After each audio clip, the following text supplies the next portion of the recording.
Hi guys, welcome back to my channel. ನಾನು ನಿರ್ಮಲಾ. ಇವತ್ತಿನ recipe ಏನಪ್ಪ ಅಂದರೆ ಅವರೆಕಾಳು ಪಲ್ಯ ಹೇಗೆ ಮಾಡೋದು ಅಂತ ನೋಡೋಣ.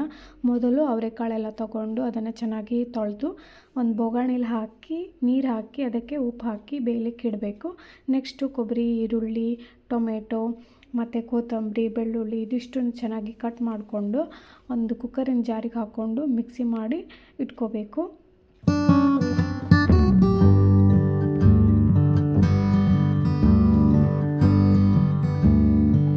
ಐಟಮ್ಸು ಮಿಕ್ಸಿ ಮಾಡಿ ಇಟ್ಕೊಂಡಾದಮೇಲೆ ಅದಕ್ಕೆ ಬೇಯಿಸಿದಂತಹ ಒಂದು ಸ್ಪೂನಷ್ಟು ಅವರೆಕಾಳನ್ನು ಇದಕ್ಕೆ ಹಾಕ್ಕೊಂಡು ಮಿಕ್ಸಿ ಮಾಡಿ ಇಟ್ಕೊಂಡ್ರೆ ಟೇಸ್ಟು ಚೆನ್ನಾಗಿ ಬರುತ್ತೆ.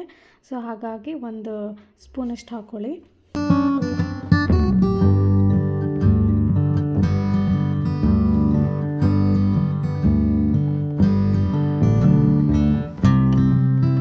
ನೆಕ್ಸ್ಟು ಗ್ಯಾಸ್ ಆನ್ ಮಾಡಿಕೊಂಡು ಒಂದು ಬೋಗಣಿ ಇಟ್ಕೊಳ್ಳೋಣ. ಸೊ ಇದಕ್ಕೆ ಒಂದು 2 ಟೇಬಲ್ ಸ್ಪೂನಷ್ಟು ಆಯಿಲನ್ನು ಹಾಕ್ಕೊಂಡು ಅದಕ್ಕೆ 1 ಟೇಬಲ್ ಸ್ಪೂನಷ್ಟು ಜೀರಿಗೆ, 1 ಟೇಬಲ್ ಸ್ಪೂನಷ್ಟು ಸಾಸಿವೆಯನ್ನು ಹಾಕಿ ಫ್ರೈ ಮಾಡೋಣ.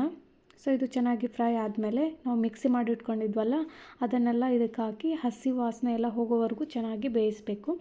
ಒಂದು 5-10 ನಿಮಿಷ ಚೆನ್ನಾಗಿ ಬೇಯಬೇಕದು. ಸೊ ಈಗ ನೋಡಿ ಚೆನ್ನಾಗಿ ಬೆಂದಿದೆ.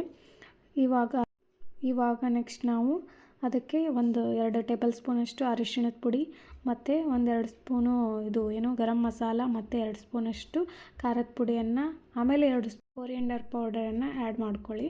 ಸೊ ಇದಾದಮೇಲೆ ಇದನ್ನು ಚೆನ್ನಾಗಿ ಮಿಕ್ಸ್ ಮಾಡ್ಕೋಬೇಕು. ಚೆನ್ನಾಗಿ ಮಿಕ್ಸ್ ಆದಮೇಲೆ ಇದಕ್ಕೆ ರುಚಿಗೆ ತಕ್ಕಷ್ಟು ಉಪ್ಪನ್ನು ಸೇರಿಸ್ಕೊಳ್ಳೋಣ. ಸೊ ನೆಕ್ಸ್ಟ್ ಏನು ಮಾಡಬೇಕು ಅಂತಂದರೆ ನಾವು ಮೊದಲು ಬೇಯಿಸಿಟ್ಕೊಂಡಿದ್ವಲ್ಲ ಅವರೆಕಾಳು ಅದನ್ನೆಲ್ಲ ಇವಾಗ ಇದಕ್ಕೆ ಆ್ಯಡ್ ಮಾಡೋಣ. ಸೊ ಇದಾದಮೇಲೆ ಸ್ವಲ್ಪ ಹೊತ್ತು ಹಾಗೆ ಬೇಯಲಿಕ್ಕೆ ಬಿಡಬೇಕು, ಮುಚ್ಚಳವನ್ನು ಹಾಕಿ. ಇದಾದಮೇಲೆ ಪಲ್ಯ ರೆಡಿಯಾಗಿರುತ್ತೆ.